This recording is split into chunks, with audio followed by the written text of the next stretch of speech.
అందరికీ నమస్తే అండి. ఇది వచ్చేసి అత్తయ్య గారి ఇంటి దగ్గర మేము ఇంటికి వచ్చేసి ముందు రోజు ఇంకా రోజు రొయ్యలు ములక్కాడ కర్రీ అయితే చేసాము.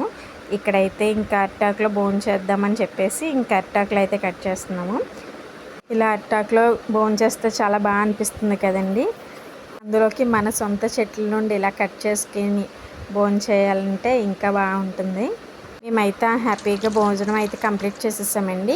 ఇంకా తినేసి బయట చెట్లన్నీ అయితే చూస్తున్నా. ఇవన్నీ అయితే అరటి చెట్లండి. అరటి పువ్వులు చూసారా?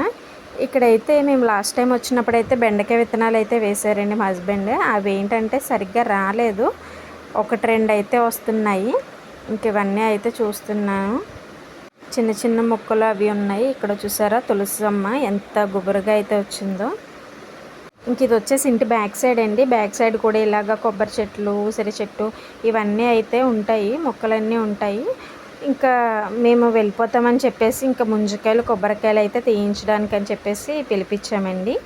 నిజంగా ఈసారి ముంజికాయలు ఎంత దారుణంగా తిన్నానంటే నేనైతే మాత్రం కొబ్బరి నీళ్ళు తాగినట్టే తిన్నాను. మీలో ఎంతమందికి ముంజికాయలు ఇష్టమో కామెంట్ చేసేయండి. మన వీడియో నచ్చితే మాత్రం మర్చిపోకుండా లైక్ చేయండి, సబ్స్క్రైబ్ అయితే చేసుకోండి.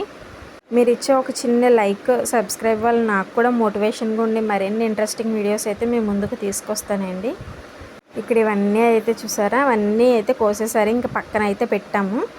కొన్ని మేము ఇంటికి తీసుకెళ్ళడానికి, కొన్ని ఇంకా అక్కడ కంప్లీట్ అయితే చేసేసామండి. ఇంత బ్యూటిఫుల్ నేచర్లో ఇలా ముంజికాయ ఇవి తింటే నిజంగా చాలా బాగా అనిపించింది.